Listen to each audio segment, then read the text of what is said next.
Welcome viewer, I am Murugan S. This video tutorial describes how to add image as a background in Microsoft PowerPoint.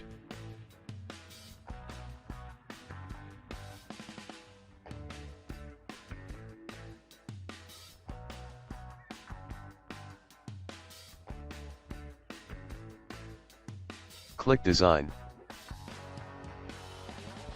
Click Format Background. Click Insert under Picture Source.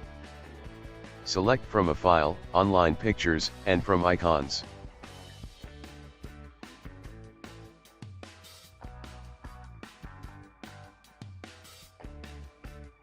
Select any picture file. Background image successfully added.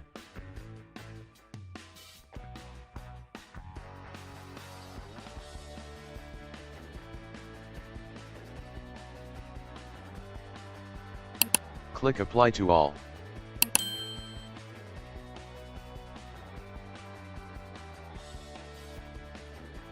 I hope this video tutorial helps to you.